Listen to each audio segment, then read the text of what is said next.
Hi everyone, it's Yvette Blowitz from SpiritGirl.com and welcome to the Spirit Girl Talk Show podcast.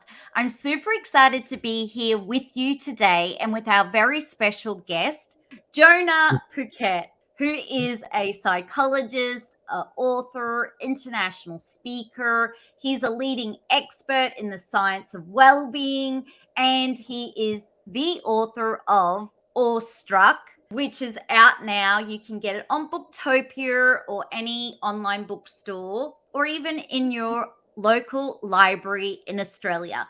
We're going to find out from Jonah how we can embrace wonder and make our life happier, healthier, and more connected. I am doing well. It's so exciting to be here as well. It's the end of my day here and the beginning of yours there. I love your energy. I'm really honored to be here, and I'm excited to talk about this topic that's very near and dear to my heart. Before we dive into your book, are you happy to tell our audience a little bit about yourself? Sure. So I am a clinical psychologist, and I live out in California here in the United States. And in my day job, I work at a very large hospital chain where I'm help manage a mental health training program. So these are people training to become therapists and psychologists, social workers. And so I help really run those programs. And I also teach classes for our patients, for our members on well-being, as well as post-traumatic stress. So I actually teach two very different types of groups and classes there.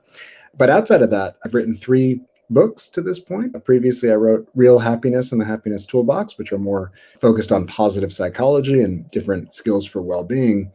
And then, as you mentioned, my newest book, which came out just in 2020, was Awestruck. Embracing Wonder Can Make You Happier, Healthier, and More Connected. Writing, which I love to do, has opened up doors that I'm so grateful to have as well in terms of just speaking around the world previously. Now, obviously, like the rest of the world, doing that over Zoom for the most part, but connecting with audiences of professionals and the public on topics related to well-being, including most recently doing quite a bit on spreading the word about awe and how this often misunderstood unique emotion can really impact our lives. So those are the 3 hats I wear. I'm a psychologist, I'm a writer, and I'm a speaker. How did you first get into psychology? Yeah, it was a very kind of roundabout, meandering road for me. Some people have that exact moment in time that they can remember. But, I think for me, it was a combination of a few things. It was a combination of when I was younger, thinking high school and college, like so many people, having my own share of difficulties and, having a really good experience in therapy, which you're not supposed to say as a psychologist, but I'll say it anyway, that, that was an experience that meant a lot to me. And then being in college and just starting to take some of those classes, and I was never the most studious person growing up. And then my eyes kind of opened and it was like, here's a topic that I can actually really feel excited about. This is fascinating. I want to learn more. And so going from a little bit more of a slacker, you might say, in school to somebody that really, found it incredible. And then, I think having a lot of personal connections, friends, family who, people that would seemingly have it all together on the outside, but who I knew had their demons and struggled. It just really got me interested, not only in helping people to live better lives, but that other question around, what actually are the ingredients of the good life? So I'm not only a psychologist, but I consider myself to some degree a positive psychologist. Piece of the field that lights me up and that, gets me excited is understanding, how could each of us foster well-being, become happier, even during difficult times. How do we cultivate the skills that we need to live our best life? So yeah, all those pieces came together, and I've always loved to write.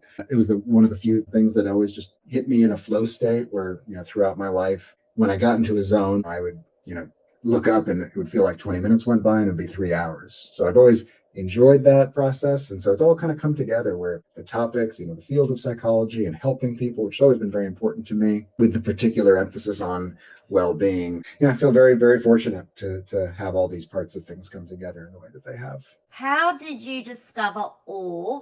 What was the pivotal moment that you thought, I need to learn more about awe? It's a great question. It's one of those things where when I look back on my life and I think about, as Abraham Maslow would call them, many of the peak moments in life that I've had, those peak experiences, had so much to do with awe and this feeling of wonder, this feeling of, smallness in the presence of something bigger than me. So when I look back over the years, I can trace things, many of these experiences that had this common thread. But at the same time, there was this singular moment that at least inspired me to write the book. And one thing about, myself and my wife, we love to travel. We're very blessed, very fortunate to be able to, we work hard, but we're able to take some time off here and there and go places. So we were at an island in the Caribbean called St. John. If listeners are familiar, it's part of the U.S. Virgin Islands, and we were there in 2018, I remember. And it was one of those, you couldn't paint a more beautiful picture. We were on a beach,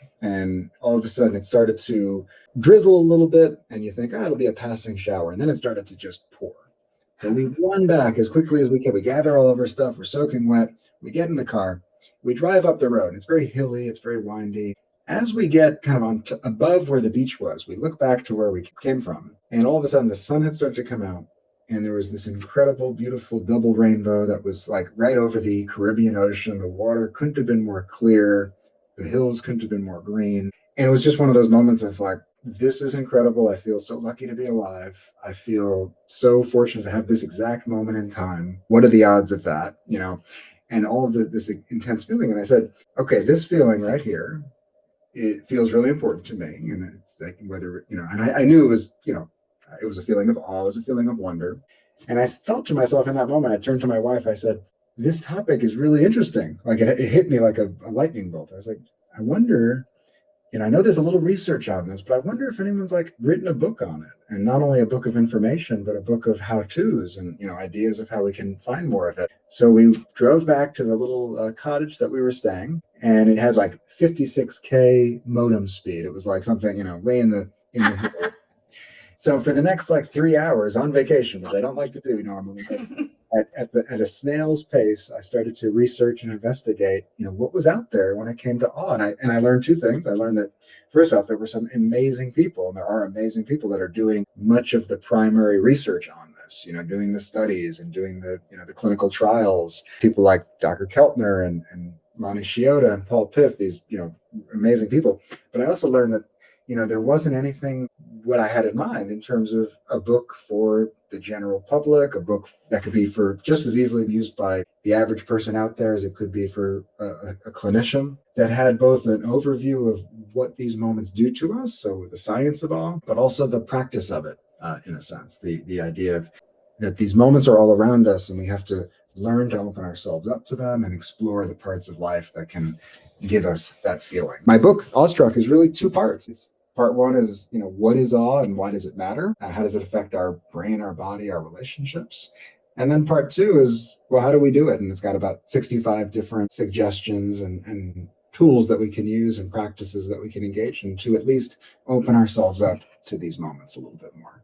That's so incredible. What is awe? Yeah, great question. So I'll give you like a 3-layer answer. The least formal way I could describe it is it's just the moments that make us go, wow. It's the moments that give us goosebumps. Those experiences where we feel small in the presence of something bigger or greater than ourselves, is that it's a combination of these two separate but interconnected ingredients. First, we experience something that's vast, something big, something that's scale. Now, importantly, that could be big in a physical sense, like looking out at the Uluru or the Grand Canyon or, the Great Barrier Reef or whatever. But it could also be more in like the idea realm. So when you learn about a topic that blows your mind, or you watch a child take their first steps, there's a vastness to that that's different from like looking up at the night sky, for example. So the first part is we experience something that's bigger than us, that's vast. And the second is that something about the experience makes us reevaluate our assumptions. It forces us to challenge what we thought we knew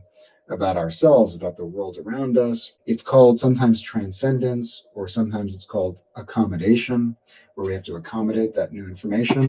So there's a pushing of the boundary in addition to experience something that's bigger than ourselves in that way. So vastness plus transcendence, or vastness plus accommodation, would be the third way. But I always like experiencing something that's bigger than us, yet where we feel safe and connected to the greater whole, or just the moments that give us goosebumps. Wow. And in your book, you talk about awe walks.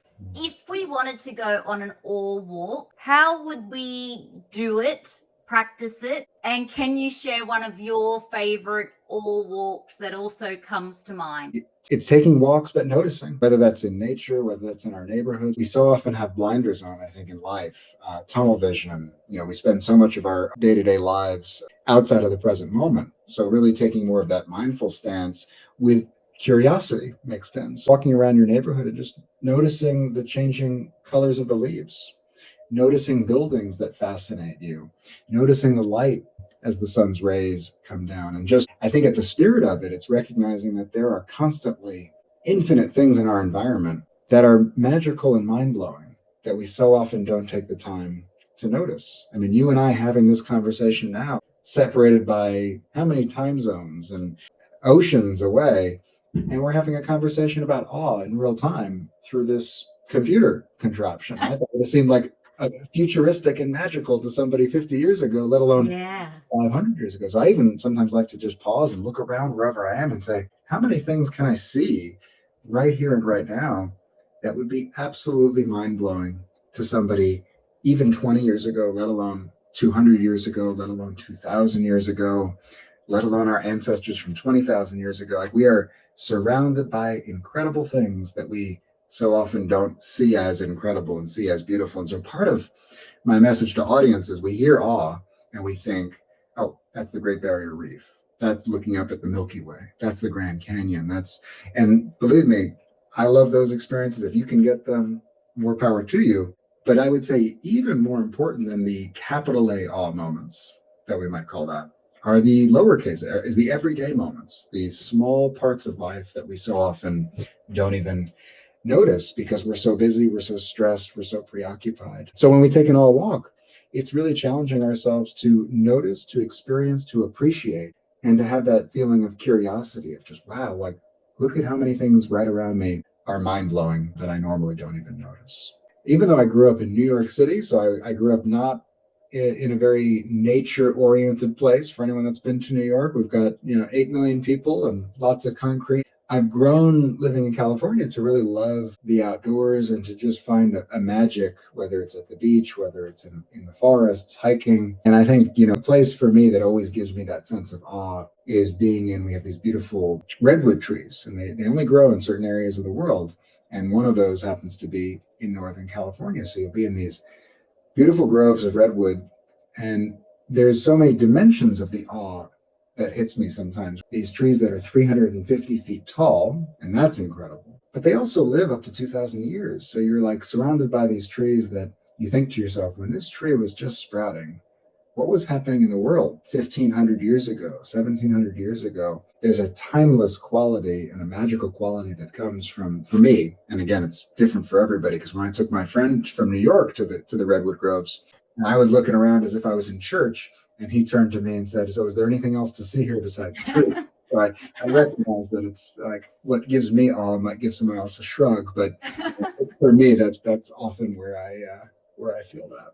I love that part in your book, actually. That was so funny because you were just in awe of walking around the trees and the history, but your friend was a bit like, okay, what's next? And tell me, there is something incredible in your book. If you can share the story of when you and your wife, Callie, are walking in the forest or the woods and you encounter a grizzly bear. Yes. So, and I believe that was in the chapter that I write about negative awe, because even though the book really focuses on the wonderful elements of awe, and I'm sure we'll explore some of those benefits and how awe is usually, in my opinion, most people, when we think about awe, we think of the positive. That definition I mentioned of like you experience something that's bigger, that's powerful, that's beyond ourselves, that forces us to challenge what we thought we knew. You can apply that to things that are not necessarily good, as we know, the wildfires of California, and of course, sadly, Australia, I know, has similar troubles.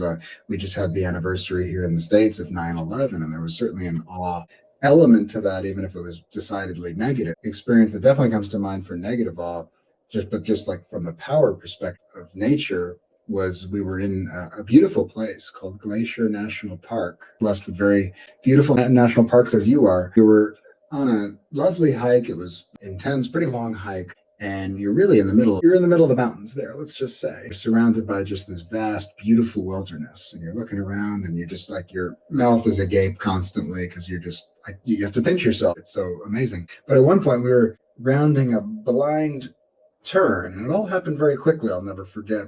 It was somewhat on the edge of a mountain, so there was nowhere we could go down. We came around this curve, span of several seconds. We looked up the side of the hill and we saw these three adorable, you just want to go pick them up and hug them, cubs, grizzly bear cubs that were just the cutest things you've ever seen. But of course, you then realize momentarily that where there are three beautiful, adorable cubs, there is most certainly going to be a 800-pound angry mother bear. So very quickly, we saw the cubs, we looked up, we saw the mother, she saw us, we looked at her, we began to slowly back up, and you don't want to run. And then within a split second, she just came sprinting full speed down the hill, down this side of the kind of diagonal down the side of the mountain towards us. And what they don't tell you about these grizzly bears is even though they weigh so much, they run faster than horses. They're incredibly fast despite their size.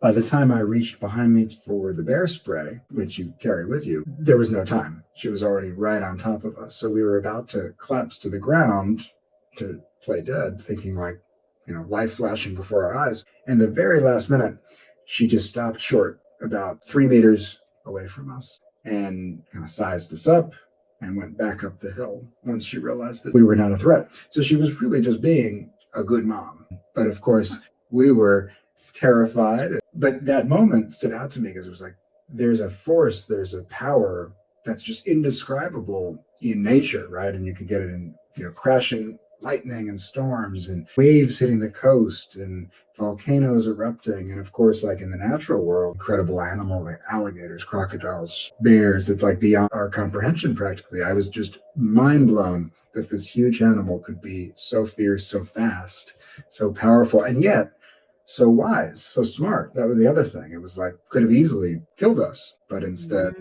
it was just being a good mama bear. Did your fight or flight kick in?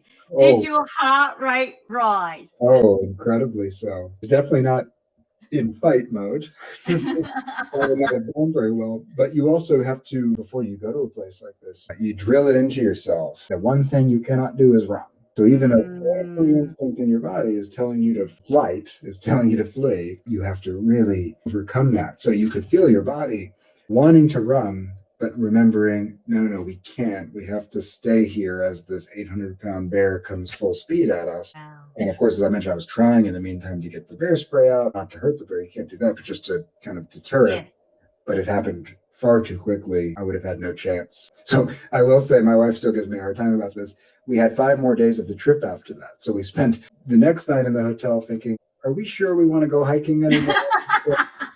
But of course we did. I think for the remainder of the trip, I kept that bear spray on my index finger for the next 5 days straight until we left the park, just in case. And luckily, there was no need to use it. It was a memorable experience. And did you feel you're hyper alert? So before the negative awe experience, you were like, you're in the positive awe, bliss of it all, la-di-da-di-da. But after that, looking for that threat, just scanning the environment. Yes, you're definitely, you can't just turn the page. When I worked on the Aussie farm, Australian farm, my negative awe moment when I was picking fruit and you've got to have a little knife and you cut off the zucchini and it's in summer. Next minute, there is a brown snake laying really where I have to cut the piece of fruit. Brown snakes you do not want to go near. And once again, it's one of those moments where you want to run, but you can't. Because if you do, they'll attack. Yes. And you've got to slowly back up. But I experienced, like you, I was on hyper vigilant alert. Every time I'd go down, I'd be like, whoa, is there any brown snakes? That was one of those moments. But then I've experienced positive awe moments, as an example, when I went to the Maldives. Always and every time I see the crystal clear water and I'm in it. But also even moments when I'd be driving my car in Australia and see the incredible double rainbow going right across the highway, or even in just sunsets. Yes. Do you find that we can just get so much awe from nature? I absolutely do. I think we all have different parts of life that give us all. Some people really get it through the arts. Some people really get it through learning about topics that blow their mind. Some people get it through reading about or experiencing uplifting stories and people that inspire us. But some people get it through faith, through spirituality. I would say for me, the biggest single part of life that gives me a feeling of awe is nature. In the book, a lot of my personal examples have to do with being in nature. One of the chapters in part 2, when we talk about different ways to find more awe, has to do a lot with nature. But I was, of course, also aware that for others, it's like my friend I mentioned, it wouldn't be so much through nature and thinking about different parts of life. But I'm with you. I find so much in the natural world that I just want to pinch myself. And sunsets definitely do it. Sunrises too, but I can't wake up in time typically for that. And this is one of the things I always like to think about too. There's sometimes different layers. Like I mentioned in the redwoods, there's the physical beauty of the redwoods, but then there's the idea of just how ancient this place is, how timeless this place is. Sunsets are a great example because you've got just the sheer natural beauty of sunsets, the light and the way that it hits the clouds, and that perfect sunset is just a thing of beauty. But then you also have the next layer of which is to just start to wrap our mind about like what a sunset is and what that means in terms of the earth relative to the sun, and the fact this incredible world that we're on is rotating on its axis, and the sheer power of the sun's rays. I mean, there's like a whole physics, in other words, and science behind it that someone far smarter than me could speak more eloquently to. But there's a whole other dimension, I would say, to some of these experiences. Same with looking up at the stars and so forth.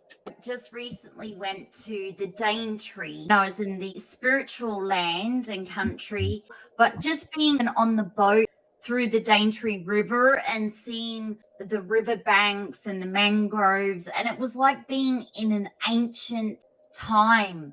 Finding awe can really help our mental well-being. One of the parts of doing this research that I would say to some degree surprised me in a pleasant way. I think when I started to learn about it, and it began on that night on the very slow dial-up internet, it was a topic that interested me, but I don't think I had any idea that it was such a beneficial experience. That, in other words, like it's not just the cherry on top of a good life sundae, but it's one of the main ingredients. That when we experience more awe, it has just a wide range of mental health benefits, physical health benefits. It gives us greater meaning in our lives, greater life satisfaction. It lowers our stress levels. Even on a physical level, it's been shown to reduce inflammation. It's been shown to have like really fascinating brain-based findings that are associated with it. It makes us what I call the 3 C's of awe. The letter C is it gives us greater feelings of connection with other people. It makes us more compassionate towards other people. It makes us more curious about the world around us. So there are just, whether it's compassion, connection, curiosity, greater joy, greater meaning, satisfaction in our lives, lower stress. The early chapters of my book, I go over those findings. Hopefully readers find that interesting. My biggest messages of the book were that these moments that we think of as very brief and fleeting turn out to really matter, and matter in ways that I don't think we always realize. And if we can just open ourselves up to this incredible wonder that's around us, it can do amazing things for us. And you shared in your book, which was really incredible, different people who also have had their own awe moment. Astronauts who can see back down at the world. What have been some of your fascinating findings of awe from other people that you included in your book that come to mind? Well, they've of course done a lot of studies where they'll do the whole psych experiments and give people a feeling of awe. But I found the astronaut example to be particularly amazing to learn about, because if you could bottle up the most intense dose of awe that you could imagine for most of us, it would be something like that. It would be going to outer space and seeing the Earth from that perspective, from that vantage point. But what I found so interesting about learning about these different accounts of the astronauts was they almost universally returned home from those missions a different person. That there was this pre-post feeling of came back and they couldn't just go back to the old routine, they go back to the old grind. Some of them started nonprofit organizations to save nature. Some people entered deep contemplative practices, meditative practices. Some people, founded organizations for various reasons. So to help the world in different ways. That really opened my eyes that these moments, when they're really powerful, they change us in these deep and profound ways, which challenged me in my thinking, because I've always taken more of an approach, and I still do to an extent, when I teach skills like gratitude and mindfulness and self-compassion, I always tell clients and groups that I work with, well, change is often slow, change is boring in some way. It's basically small steps repeated over time that become habits. And when we do that for a long enough time, we become more grateful, we become more mindful, we become more self-caring, we become more forgiving, and so forth. But it's a journey. It takes time. And awe is a little different in that sense, because there's something that shakes our system loose in a way that some of the research on psychedelics and awe have similarities. And I found that really interesting. I don't talk a great deal about that in the book. Changes to our nervous system, to our brain, that there are some really common things that are going to be interesting to explore in the coming years as well. When it comes to these other types of experience where people say afterwards, okay, that changed me in some way. And you also really got into stars and planets. And can you share more about that? Because sometimes we can look up at the night sky or the stars, but not do much more than that. Yeah, well, and for many years, I've always just liked to look up at it. My pandemic hobbies. By the way, I know Australia has had its own share of difficulties with this, but obviously you've also done, in many respects, a much better job of saving lives than we have, unfortunately. So I recognize that even like speaking about things like my pandemic hobbies, a lot of people have had things really difficult during this time. So it's a luxury to be able to say that. I recognize I'm fortunate to have good health during the past 18 months. But one of the things that I've done with sort of the inability to travel as much and to see as many people and to, be closer to home was always been interested in the stars. And last summer, so in the summer of 2020, right as I was writing the book and getting interested in this, I decided to invest in actually like a very good quality electronic telescope. And it's very educational because you take it out, it's high power, but it will actually, like, once it figures out where it is in the sky, it will show you the sky. It'll show you different stars, and you learn about how many light years away that is and how powerful that is. And you can see planets as if they're right in the eyepiece. You can see the rings of Saturn. And so it's really been eye-opening to learn about the night sky, but to also just begin to wrap one's head around our place, our scale in that galaxy, in the universe. It makes you feel very small. It makes me feel very small, and yet very grateful to be alive. It's a very powerful experience of just this reminder of scale, and this reminder that the odds of having this moment right here and right now is as close to zero as you get without being zero. The odds of existence we shouldn't be here, essentially, but here we are, and it's amazing. When it comes to awe, would you recommend we should just be in the moment? Because what we're seeing right now with, say, Instagram or social media is everybody wants to capture the awe. Like the cameras are out and it's all about capturing. But do you feel that there's a better benefit when we just put the camera down, the phone away, and we're just really, say, one with nature? It's a great question. I think the answer actually is kind of a balance, and I'll explain why momentarily. But we mentioned off air just before that wife and I, we had the good fortune recently of going on a safari, and which is, first off, an incredibly awe-inspiring experience, once in a lifetime. But on the very first day that we got there, we pulled out the camera to take a picture of a giraffe, and the camera was broken. And, not the world's nicest camera, but it was a, zoom camera, the kind of picture that, camera that you think that you'd want on a safari. And it was completely kaput. It was broken. So we looked at each other and said, okay, like we're in the middle of the bush, mind you. You go to a store. So we said, okay, let's do this. Let's take a few videos with our phone and, snap a few pictures with our phone when something's really close.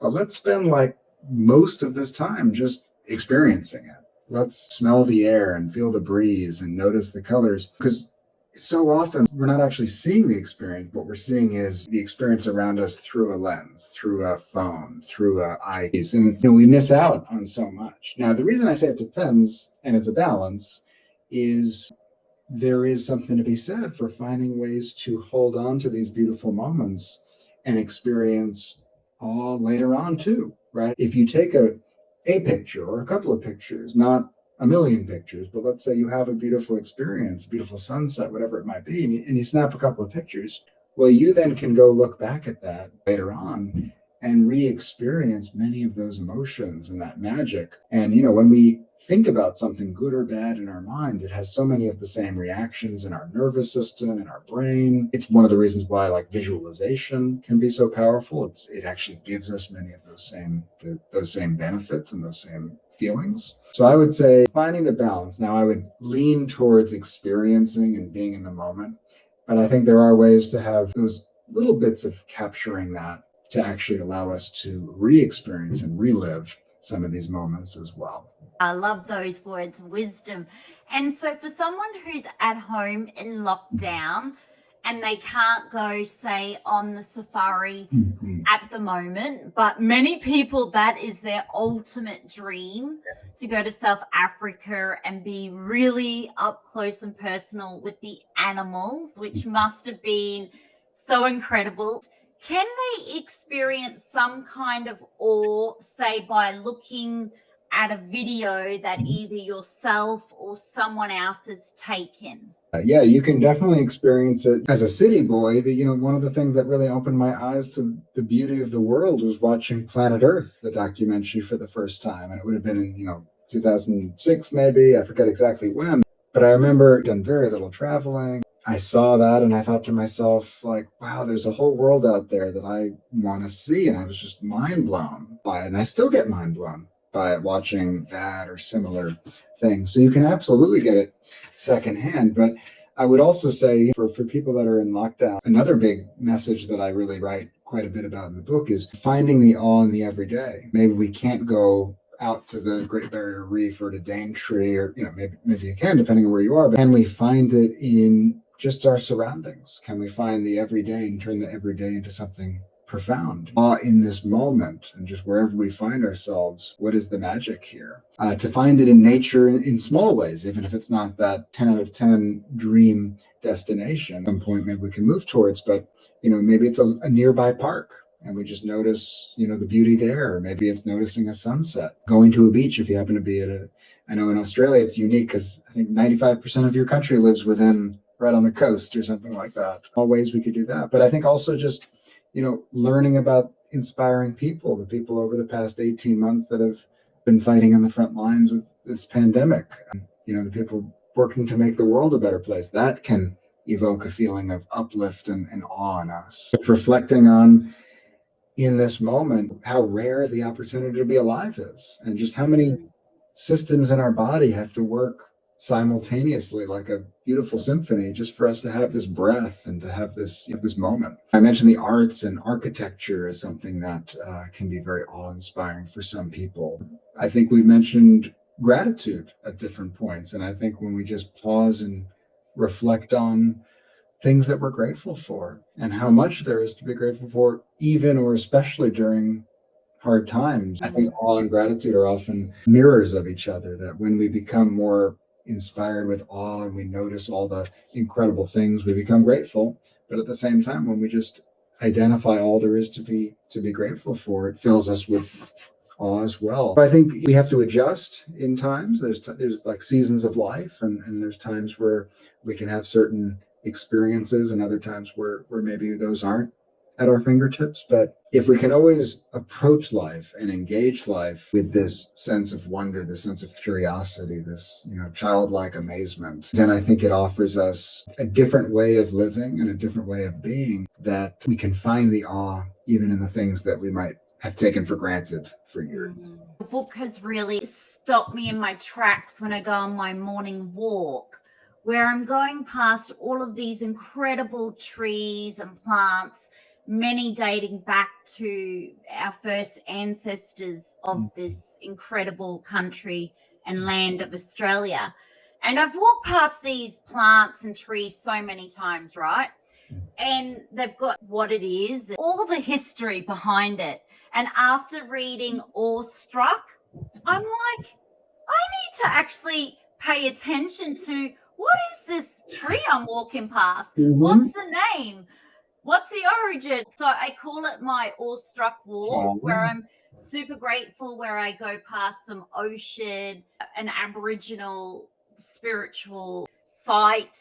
Every step along the way, there is a different plant. And it just makes me realize how much we maybe walk past and don't know what it is or what it does or where did it come from. It's an incredible opening to curiosity, as you said, to learning. And it definitely takes your mind off the global pandemic and what's going on there. Many people are going through really difficult times. You've also been through your own challenges. You mention in your book your wife went through cancer treatment, and you even found awe through her strength. So we can even draw upon awe through even our own strength of getting through the tough times. Yes, there's even a particular moment that comes to mind that I think also was a sort of an experience that, as I look back, was one of those moments that you thread and you think to yourself, oh, that made me, interested in this topic even. Not only just how her strength of persevering, her decision to really decide that literally this is going to be something I'm going to overcome, but I'm also it's going to change how I live and change how our relationship is, and just to remember what really matters. But there was a moment before she went through her surgery, I remember, where we went one of our favorite walks in nature here in California. And this was obviously before we knew how things would go. So there was a lot of uncertainty. There was a lot of questioning. And just looking out over the coast, looking over the ocean, sharing that moment and having her say, despite going in for surgery next week, I'm so grateful for all of this. And I just remember that moment, wow, that perspective is incredible. I wish that I had that. I think it's been a journey that we've been on since that definitely inspired me and continues to. I love that story. Thank you for sharing it. And I'm so grateful too that you've written the book and you even shared your tough times there with Kelly. And more importantly, she got through that. And I really hope any of our listeners who are undergoing cancer treatment or any kind of illness or adversity, whether it's yourself or family members or friends, that they get through it as well. Thank you so much, Jonah, for sharing your book. But before we say goodbye, you help so many people in your work. You're on a mission to really help people feel good from within and their well-being. But how do you take care of your own self? What are some of your self-care rituals? Day-to-day level, I love to hike. Fortunately, I ruptured my Achilles tendon. I don't know if I mentioned that about 5 months ago. So I'm just starting to get back to the point where I can get back to that. That was a big loss, but I'm happy to be back on my feet, literally. So being outside, hiking, getting that fresh air, love to travel, love to watch my first true love, which is my beloved New York Knickerbockers basketball team, watch them play. Well, I would say it doesn't always relax me. It depends on how they're doing, but it's something that I certainly love to do. Yeah, and I think just remembering, and this is hard, I know, but just remembering to prioritize that time for, whether it's cooking a nice meal, I love to cook, whether it's taking those walks. But I think we sometimes wait for life to line up. When I have time, I'll do these things. And I think for me, the challenge is always just to remember to put that cart before the horse and to say, let's prioritize that and engage in some of this self-care. Still learning, still working on that, but those are some of the things I try to do for sure. I love that. I totally recommend getting a copy of Awestruck. I read it. I loved it. It was fascinating. I was super inspired, learned a lot. But what's your hope now for your book readers? And listeners and anybody that's there, I mean, my hope in writing the book is the same hope that I have in speaking about it now, which is just kind of a recognition and a reminder that these moments that we sometimes, they might last just brief times in our lives, can be some of the moments that really change our lives and change us in these deep and powerful ways. So to just open ourselves up to the beauty, to the magic that surrounds us, to experience that, to let that in, and to not be so quick to just stay in the routine, to not be so quick to just stay in the everyday. Not even so much about going out and finding these once in a lifetime experiences, in my opinion, as much as just making a small yet amazing shift to find the wonder that surrounds us every day.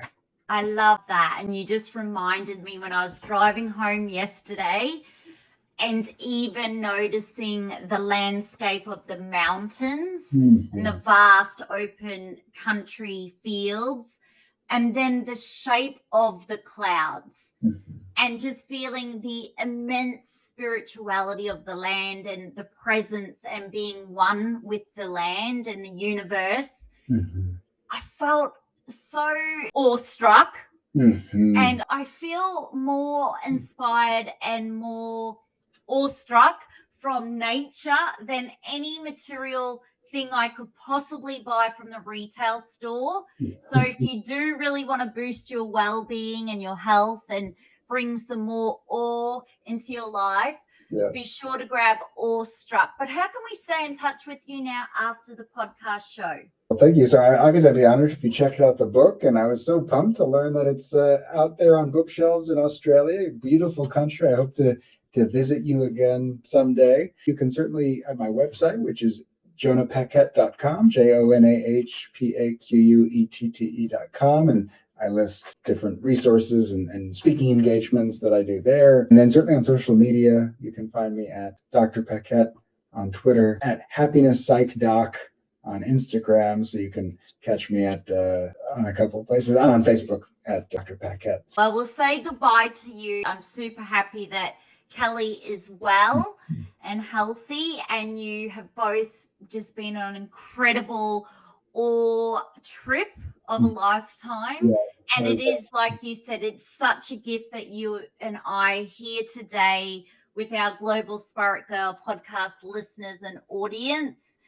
And it really is an awestruck moment. So once again, thank you, Jonah, for being on the podcast show. Super grateful. We'll say goodbye to you now, and we can't wait to be part of your journey for many years and many decades to come. So thanks again. Thank you so much. We'll say goodbye to Jonah Paquette. Be sure to subscribe to the Spirit Girl podcast show, to leave a 5-star rating and review, and to tell someone you love too. And together, let's feel good from within.